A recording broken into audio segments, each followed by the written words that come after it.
When most people think of fundamental economics, they think of the conflict between capitalism and socialism. I'm going to show you the real fundamental economics. Capitalism and socialism are more like siblings than they are independent economic philosophies. They both have the same parent. That parent is debt issuance selective distribution economics. And this is the primary symbol for debt issuance selective distribution economics. Of course, there are many other symbols that use this same type of system. There's the euro, the pound, the rupee, and the yen, to name just a few. But ultimately, they're all the same thing. They all even use a similar bar symbol to let you know that they're all part of the same family. So we'll just use the dollar sign to represent all of them. The opposite of debt issuance selective distribution economics is this. Free issuance equal distribution economics, represented here by the Numero set tomato. Free issuance equal distribution economics is often confused with socialism by people whose depth of economic understanding is limited to capitalism versus socialism. However, free issuance equal distribution economics has no ruling class to implement a tax policy or to direct production, so it's impossible to be confused with socialism. Of course, you'd have to know what you're looking at to be able to make that distinction. Anyway, the model in between these two systems is cost issuance random distribution economics. This type of system is how cryptocurrency systems like Bitcoin works. There are literally hundreds of examples of this type of system, but for simplicity's sake, we'll use the Bitcoin symbol to represent all of them. All three of these types of systems can be classified under the title Obligatory Economics. Obligatory economics is a means of exchange that includes some type of ledger or exchange of units like dollars, coins, bitcoins, or Numero. We use obligatory economics when we want to make sure that our transactions are accounted for. The opposite of obligatory economics is intuitive economics. Intuitive economics is something that we all do but rarely describe in economic terms. In fact, with the exception of Numero set, the people who promote and run obligatory economic systems would prefer that no one use intuitive economics at all. You are taught to believe that before the standardization of obligatory economics, people used barter. In reality, barter is also a form of obligatory economics. When you barter, you expect something of perceived equivalent value in return. People use barter when they don't have exchange units to account for their transactions. Barter is a result of obligatory economics, not a predecessor of it. The reason you are taught that barter came before and not after the invention of obligatory economics is to make you think that obligatory economics is all there ever was, is, and will be. As if obligatory economics is some kind of inevitable, natural, evolutionary occurrence and not the man-made invention that it is. In reality, it takes a great deal of effort to convince people to use an obligatory economic system, because obligatory economics is counterintuitive to the human condition and not natural at all.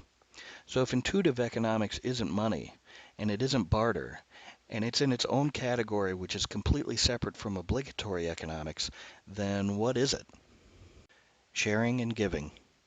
Intuitive economics is the act of exchanging products and/or services without the expectation of direct reciprocation. It doesn't involve any kind of accounting, ledgers, or units. Yet goods and services nonetheless do in fact change hands from one person to another. Societies of people can, and in some remote places do, live their entire lives using intuitive economics as their primary and sometimes even exclusive means of exchange. You use intuitive economics every time you have friends over for dinner, or give a friend a lift home, or simply give someone something of your own for free. Do you charge your friends for dinner? No. Do you maintain a ledger of the hours you spend working on your neighbor's deck with him? No. Yet these kinds of exchange happen all the time. Let me give you a couple of dollars for that, they say, and you say, no, no, no, I'm just doing this because I want to. That's intuitive economics. And it is the most natural form of human exchange there is, and it happens all the time. It is built into the DNA of all living things. Intuitive economics is natural economics. So what's the fundamental difference between intuitive and obligatory economics? Sure, one accounts for transactions and one doesn't, but don't they inevitably result in the same thing? No. But first, let's talk about what they do have in common. Food. Both models will feed a society. In an intuitive economic society, food is healthy and fresh, but boring. In obligatory economics, food comes in a wide range of options. Some options are so wide that they are barely recognizable as food at all. Obligatory economists will tell you that getting food is very hard work, and it is in an obligatory economic society. This is because you're not just producing food to eat, you're producing food to fulfill economic obligations. For instance, we often see pictures of peasants toiling in the mud, and we're told this is the hard work necessary to get food. Of course, what you're not reminded of is that these peasants were toiling in the mud to satisfy the economic conditions a king created for them with obligatory economics. With intuitive economics, food is available in abundance, and without any added economic obligation, the earth does most of the necessary work for you. As any gardening enthusiast will tell you, we have more vegetables than we need or want. That's how nature works. Water. Like food, the earth provides water naturally, so it is easy for an intuitive economic society to get water. But that's all you're going to get: water, milk, and fruit juice. There's no energy drinks, Coke, or Pepsi in an intuitive economic society. Obligatory economists will tell you that getting water is very hard, and they will use examples of remote places in Africa to make their point. What they neglect to mention is that those places, like most places, are subjected to obligatory economics, not intuitive economics. Of course, the basics of life take more work in those places. That's because there are economic obligations beyond just basic life required by the system rulers. Shelter. People who live in intuitive economic societies do have shelter, but those shelters are not large, permanent, or luxurious. You're not going to have air conditioning in an intuitive economic shelter, and you may not have plumbing or electricity. What you will have is a simple, stable, and easy to repair and replace structure. Entertainment. There's no mega stadium entertainment in an intuitive economic society, but there is small party and campfire entertainment. Nothing beats the spectacle of a major sporting event or rock concert, but you can't deny that hanging out with your friends by the fire on a Friday night isn't a good time. These are the things that both economic models provide, and although intuitive economics doesn't provide the scale and diversity of options that obligatory economics provides, you can see how people can and do live happily under the natural model of intuitive economics. So how can we sum up what obligatory economics gives a society that intuitive economics doesn't? Production. Obligatory economics is all about production. It takes what intuitive economics provides and pumps it full of steroids.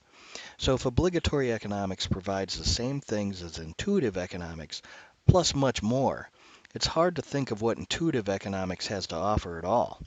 Sure, you can live in an intuitive economic society, but compared to an obligatory economic society, why would you want to?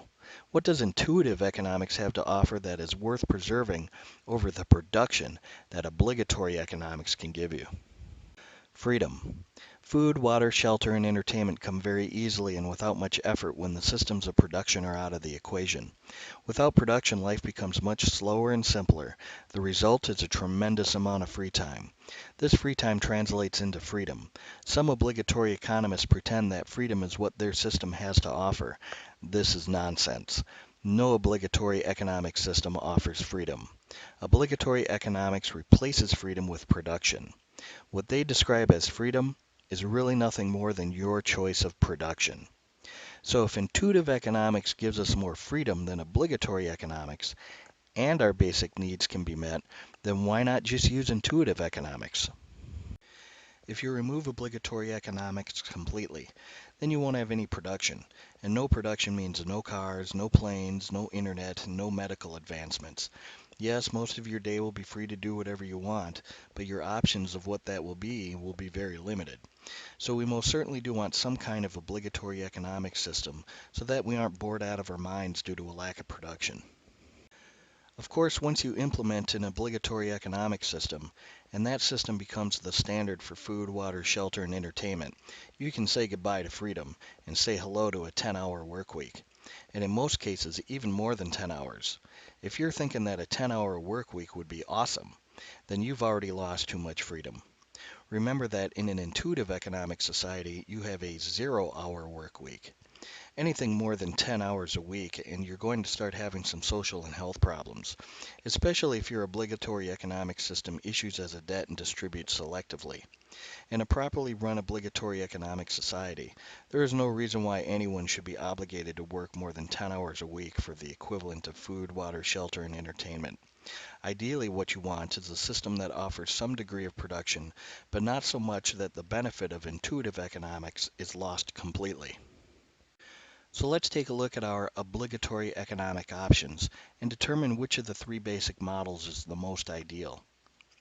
Under the dollar system, dollars are issued as a debt, which means for every dollar issued, a dollar must be returned to the issuer. This repayment plan is most commonly referred to as taxation. A debt issuance system creates a great deal of unnecessary work for a society. In addition to debt, interest is often applied to the repayment plan, which compounds the extra work a society has to do. This type of system respects the natural freedom of intuitive economics, the absolute least. In Bitcoin, Bitcoin is issued at a cost due to all of the extra work the system needs to do to validate transactions in a decentralized system. Whether it's an individual mining operation or a corporate mining operation, the cost is massive. This extra cost of operation in many cases finds its way to the end user in the form of transaction fees. There is no question that a cost issuance system is way better than a debt issuance system. But as our next example proves, there is really no need for debt or cost associated with the issuance process at all. In a free issuance system like Numero set, there is no debt or cost associated with the issuance process. It is the fastest and simplest of all the systems, and it is also the most respectful of the natural freedom of intuitive economics. So given the options, there really is no question as to which issuance process is the best. It's free issuance. Alright, so free issuance wins the issuance selection process. So how about the distribution? If we can get our issuance for free, which distribution policy makes the most sense to accompany it? First, we have selective distribution. Selective distribution means that the issuer selectively chooses who will receive the issuance and who won't. I think the problems of this type of system are self-evident. Selective distribution is inherently discriminatory, and we can expect the results of this kind of system to be a society divided into a ruling privileged class and a working peasant class. This type of system has been around for thousands of years and has been implemented the world over. I think we can do better than this. Random distribution is similar to selective distribution in that some people receive the issuance and some people don't. The difference is that from a system perspective, the issuing process doesn't know who those people are going to be. Although, since these systems don't exist in a vacuum, it's fairly obvious that the random recipients are going to be people who already have a significant amount of wealth in the dollar system. So random distribution is certainly a little more fair than selective distribution, but I think we can do better than this too. Finally, equal distribution. If we know that we can get our issuance for free, there is really no logical or moral reason to selectively distribute it. It is free after all. Also, since there is no complicated decentralized validation process that requires multiple millions of dollars in equipment and infrastructure, there is no special miners to reward with the issuance either. So really, the only logical and moral solution is to distribute the issuance equally, and free issuance equal distribution economics meets that requirement perfectly. So there you have it.